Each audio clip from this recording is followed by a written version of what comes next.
Bismillahirrahmanirrahim. Assalamu alaikum guys. Hope you all are doing great. I am here after a long time as I was much busy. I didn't have any time to upload even a single video for you guys, but today's topic is really very crucial. I am here with Sylvia Plath's amazing poem which is The Arrival of Bee-Box. इस पे मैंने अपनी कुछ interpretation दी हैं काफ़ी videos देखने के बाद यूट्यूब से और काफ़ी कुछ यानी एक डीप एनालिसिस के बाद मैंने कुछ पॉइंट्स जो हैं वो निकाले हैं, कुछ कन्फ्यूजन्स को दूर करने की कोशिश की है. Hope you all will like it. लेकिन कुछ चीज़ें जो मैंने इसके अंदर नोट की हैं ये सिर्फ एक यानी ये तो आप सबको पता ही होगा क्योंकि जो स्टूडेंट्स भी आप लोग जो भी ये वीडियो देख रहे होंगे कुछ ना कुछ तो आप लोगों को आइडिया होगा इसके बारे में. ठीक है, तो एक वुडन बॉक्स है, ठीक है, बी बॉक्स जिसे कहा गया है जिसके अंदर मक्खियाँ हैं शहद की. तो लेकिन कुछ चीज़ें इसमें ऐसी आई हैं जो कॉलोनाइजेशन की तरफ इशारा करती हैं. ठीक है, मैं आपको साथ साथ मिसालें भी दूंगी जो क्लियरली इस चीज़ को दिखा रही हैं. सिल्विया प्लाथ उस टाइम पे एक यानी scattered minded you can say हर, क्योंकि वो अपनी सेंसेस में नहीं थी. कभी वो कुछ लिखती है, कभी वो कुछ लिखती है. हर memory is clamping to another memory. तो ये चीज़ दिखाती है कि वो उसकी मेंटल इलनेस को शो करती है, उसकी मेंटल एंग्विशनेस को शो करती है. तो कुछ चीज़ें जो जिन्होंने मुझे भी परेशान किया कि मैं उनकी डेप्थ में जाना चाह रही थी और बड़ी कमाल चीज़ें अल्लाह पाक ने मुझे दिलवाई. स्टार्ट करते हैं. I order this clean would box simply. ये लाइन तो सिंपली है कि उसने एक वुडन बॉक्स जो है उसको यानी ऑर्डर किया. अब साथ साथ चीज़ें कुछ ये भी हैं कि इसमें आपको टेड ह्यूज़ की लाइफ को भी सामने रखना है और उसकी जो नई आने वाली बीवी थी और जिस तरह यानी इस पोइम से हम कोरिलेट कर सकते हैं उन सब चीज़ों को, वो भी बड़े ज़बरदस्त तरीके से आपको समझ आएंगी. Square as a chair and almost too heavy to lift. ये भी ठीक है जी, उसने स्क्वेयर एज अ चेयर को एज अ सिमिली यूज़ किया है, जो कि उसने बोला है कि एक जो वुड बॉक्स है it's too heavy to lift, यानी काफ़ी हैवी है. और ये भी हमें पता है कि ये बात वो जो है वो वुडन बॉक्स की नहीं कर रही, वो बी बॉक्स की नहीं कर रही, बल्कि वो अपनी मेंटल जो हेल्थ है वो हमारे सामने रख रही है कि वो इस कदर एग्जॉस्टेड हो चुकी है, इस कदर वो यानी फ्रस्ट्रेटेड फील करती है कि वो अपनी अब ज़्यादा मज़ीद उसके अंदर हिम्मत नहीं है. She just wants to get rid of her thoughts which are sticky to her mind, right? So I would say the third line, I would say it was the coffin of a midget. यानी एक जो B box है उसे ऐसे लग रहा है किसी स्मर्फ, जिस तरह कोई बोने होते हैं उसका एक ताबूत है. यानी उसके यहाँ से देखें उसके अल्फाजों का चुनाव ऐसे है, एक बड़ी ही पेसिमिस्ट लेडी या बहुत ज़्यादा परेशान और इतनी ल्यूनेटिक किस्म का उसकी अप्रोच है कि वो इतनी ज़्यादा परेशान हो गई हुई है कि उसको चीज़ों की समझ भी नहीं आती, कि वो बड़े ज़बरदस्त अल्फाजों का चुनाव करती है in order to make us realize that what she was thinking right that time, right? So और अ स्क्वेयर बेबी. अब स्क्वेयर बेबी को अगर हम लोग देखें तो काफ़ी तरह से इसका मीनिंग लिया जा सकता है. कि ये भी मैंने पढ़ा कि it means that she couldn't grow up to live her life fully. ठीक है, यानी वो बचपन में ही यानी उसको बचपन में ही इतनी टेंशनें मिल गई, बढ़ते बढ़ते ग्रेजुअली उसने इतनी टेंशन्स देखी कि वो बड़ी हो ही नहीं सकी. वो यानी बचपन में ही परेशानियों से घिर गई. ठीक है, क्योंकि 8 साल में उसके बाप का इंतकाल हो गया और तब से फिर बाद में टेड ह्यूज़ के साथ जो भी उसके सिलसिले आगे रहे चलते रहे. अच्छा, स्क्वेयर बेबी से हम ये भी ले सकते हैं एक बच्चे की कब्र. ठीक है, जिस तरह उसने ऊपर कफिन का और मिर्जिट का जिक्र किया है, एक छोटे बोने का, जैसे उसको लग रहा हो कि ये ताबूत है, यानी जब मरने के बाद डाल दिया जाता है उसमें. स्क्वेयर बेबी यहाँ बिल्कुल सडन सेकंड लाइन उसके बाद उसने ये यूज़ किया. तो आप इसको इससे भी एक उसके जो अबॉर्शन हुए थे आप उसके साथ भी इसको कोरिलेट कर सकते हो. ठीक है, इन दो चीज़ों को. Were there not such a den in it, यानी अब देखो स्क्वेयर जो कब्र होती है उसके अंदर तो कोई भी ऐसी जगह नहीं होती ना जहाँ से आप उसके अंदर देख सको. तो इस तरह की चीज़ें ज़रूरी नहीं है कि आप सिर्फ सुनी सुनाई बातों के ऊपर ही चले जाओ. आप बहुत सी वीडियोस देखते हो, इंटरप्रिटेशंस देखते हो डिफरेंट राइटर्स की, और यानी जितना भी क्रिटिसिज्म किया जाता है या जितनी भी वैल्यूएशन की जाती है उनके सब के साथ साथ मेरी भी राय लो, और अब ख़ुद भी देखो कि आप किस तरह परसीव करते हो इन लाइंस को, आप किस तरह सिल्विया प्लाथ की लाइफ को सामने रखते हुए इन चीज़ों को खुद से सोच सकते हो। ठीक है, तो ये कुछ पॉइंट्स मेरे जहन में आए थे। आगे चलते हैं। The box is locked, it is dangerous. अब यहाँ हम उसकी मेंटल हेल्थ को सामने रखते हुए ये चीज़ सामने रख सकते हैं कि जो बॉक्स है, या इसको आप उस यानी स्क्वायर बेबी से भी रिलेट कर सकते हो कि द बॉक्स इज़ लॉक्ड, बिल्कुल हर तरह से बंद है, इट इज़ डेंजरस। और यहाँ आप इस बात पे भी ज़िक्र कर सकते हो कि जो यानी उसका दिमाग है बिल्कुल माउफ हो गया, बंद हो गया है उसको, और ये चीज़ बड़ी ख़तरनाक है क्योंकि जब आप इस लेवल पे आ जाते हो तब वहाँ आप सुसाइड अटैम्प्ट करने की कोशिश करते हो जब आपकी बस हो जाती है। ठीक है, I have to live with it overnight. अब यहाँ यानी she just wants to say she is unable to sleep due to a lot of hurdles and a lot of thoughts in her mind, for which she just wants to get rid of that, but she is not she is unable to do that. ठीक है, तो I have to live with it overnight, यानी overnight जो है इसको आप उसकी ज़िंदगी की आखिरी रात भी ले सकते हो। सिर्फ ये नहीं है कि बी बॉक्स की यानी रात के उसको एक रात के लिए उसे रखना है, नहीं, वो कह रही है कि मुझे लगता है कि मुझे ज़िंदगी की आखिरी लम्हे तक, आखिरी रात तक इसके साथ जीना पड़ेगा, इन सब ट्रबल के साथ, इन सब यानी थॉट्स के साथ, इन सब जो परेशानियाँ और तकलीफ़ें हैं इन सब के साथ, एंग्जाइटी के साथ, एब्सर्डिटी, सॉरी क्या यानी अभी मैं एक लफ्ज़ बोलना चाह रही थी तकलीफ़ और परेशानियों के बारे में, I just forgot to pronounce that word. तो वो इन सब से छुटकारा पाना चाह रही है, and I can not keep away from it. यहाँ क्लियर है कि वो यानी इन सब से छुटकारा पाना चाह रही है लेकिन वो इनसे छुटकारा नहीं पा रही। ठीक है, नहीं यानी इनसे पीछा छुड़वा सक रही अपना। There are no windows, no I can't see what is in there. अब देखो एकदम से कभी हमें लगेगा जैसे बी बॉक्स की तरफ जा रही है, कभी वो अपनी थॉट्स की तरफ आ रही है, कभी वो किसी और ख़याली दुनिया में जाके लिख रही है, कुछ यानी ऊपर नीचे हो रही हैं सारी चीज़ें, तो इन सब को आपको साथ साथ लिखना है। अब वो कह रही है there is only a little grid, no exit, यानी सिर्फ एक छोटा सा खला है जिससे वो देख पाएगी और बाहर निकलने का कोई रास्ता नहीं है, नो एग्जिट। ठीक है, सिर्फ अपनी ख्यालों में ही गुम है, उसी में ही उसको मरना है, जीना है, और उससे बाहर निकलने का कोई रास्ता उसे समझ नहीं आ रहा कि वो कैसे इन सब परेशानियों और हर्डल्स को फेस करे। मज़ीद उसकी बस हो चुकी है। ठीक है, अब थर्ड वाला जो है इसमें मैं आपको दिखाती हूँ कि किस तरह उसने कॉलोनाइजेशन का आगे जिक्र किया और आगे फिर 3-4 जगहों पे उसने मज़ीद किया।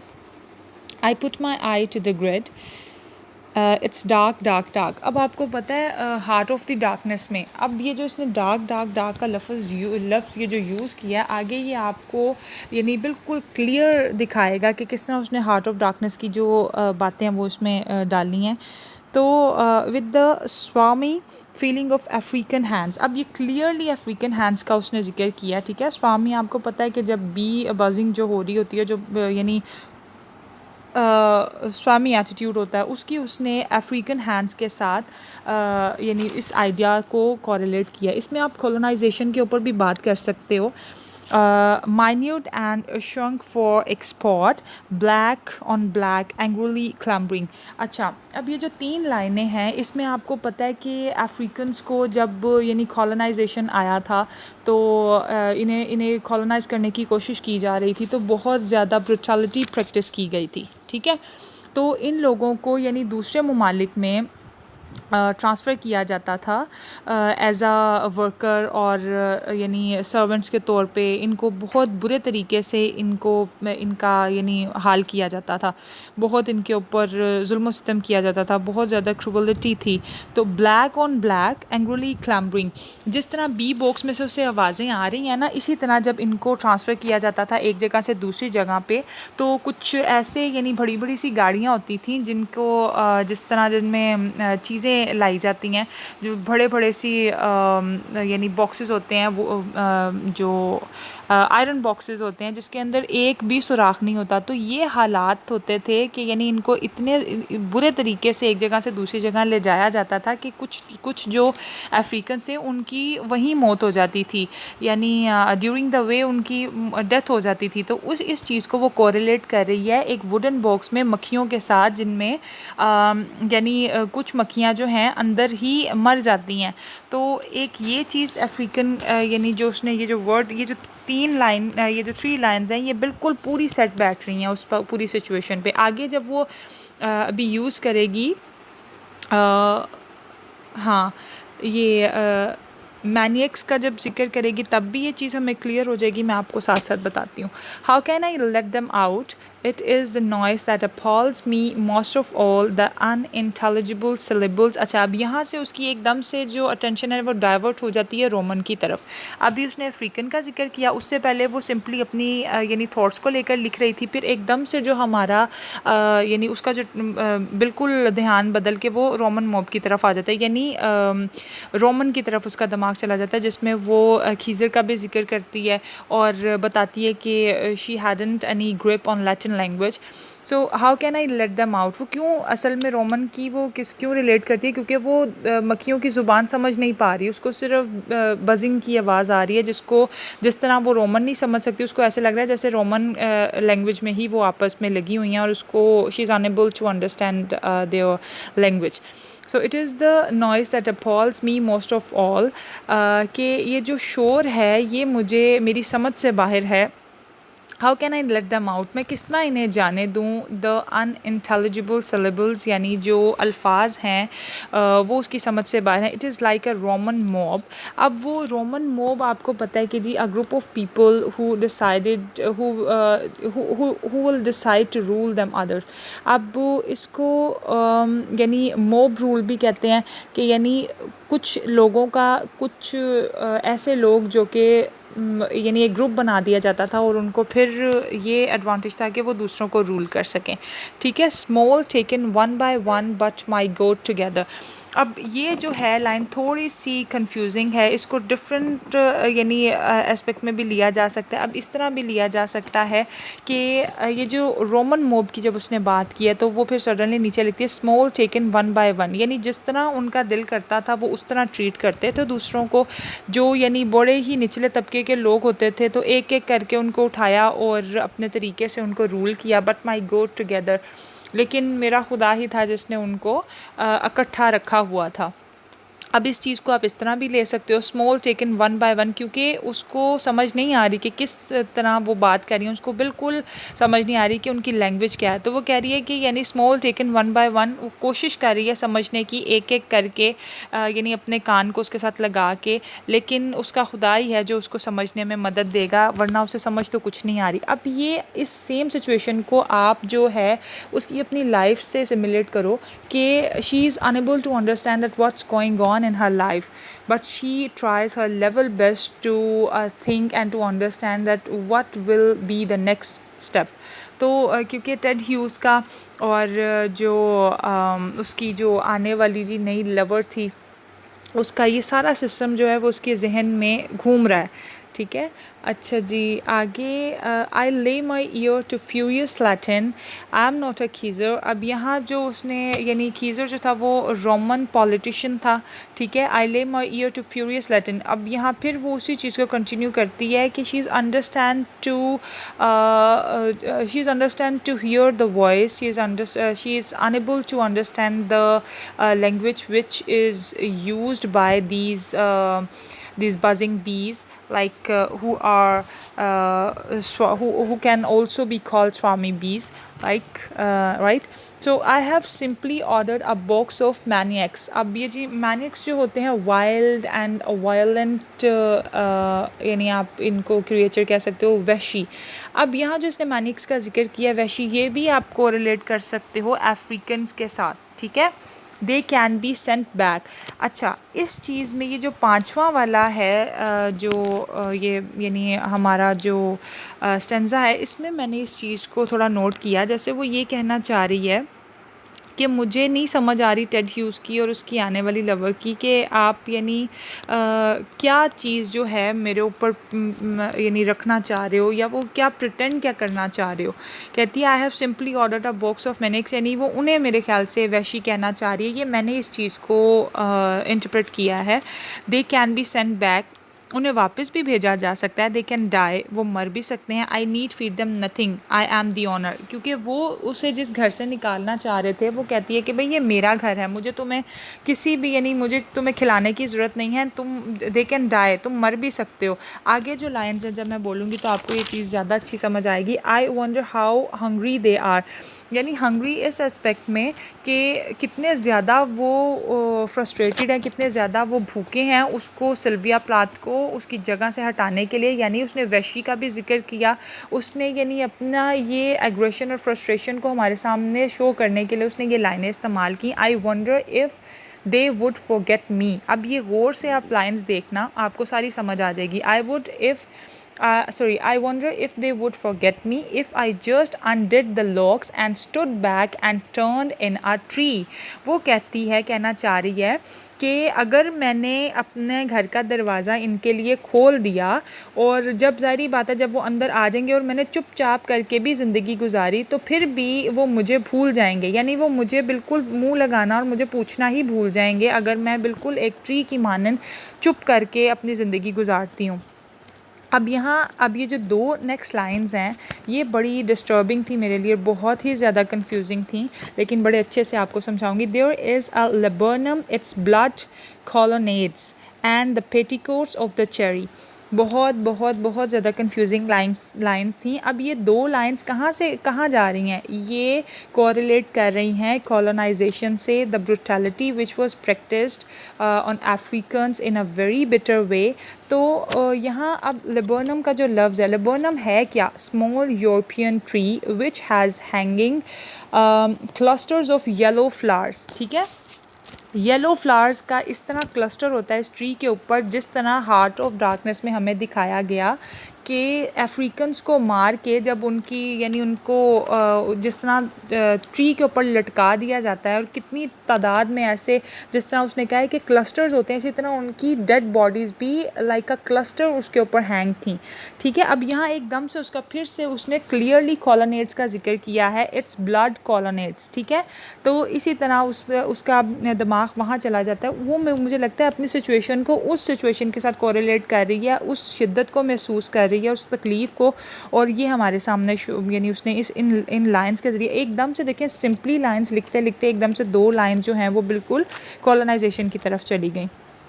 And the petticoats of the cherry, अब ये एक बड़ी अजीब लाइन थी, मैंने बहुत से राइटर्स को भी इसका यानी इंटरप्रिटेशन देखते हुए लिखते हुए सुना है, और कुछ वीडियोस में भी, कि भाई ये जो है ना ये दो लाइंस यानी ये इस तरह हैं कि उसका जो यानी राइटिंग स्किल्स थी वो बहुत ज़्यादा वीक हो गई थी और उसको समझ नहीं आ रही थी कि उसने कैसे लिखना है कैसे नहीं, लेकिन हमें बताना तो है कि इसका मकसद क्या था, ये अब ये जो लाइन्स हैं कैसे कोरिलेट कर रही हैं। तो and the petticoats of the cherry, अब ये पेटीकोट्स यानी पेट के ऊपर, और ये चेरी का जो वर्ड है, चेरी आपको पता है रेड कलर की होती है। मैं ये सारी मेरी अपनी इंटरप्रिटेशन है, आप लोग अपने हिसाब से भी लिख सकते हो जहाँ तक मैंने इसको समझने की कोशिश की है।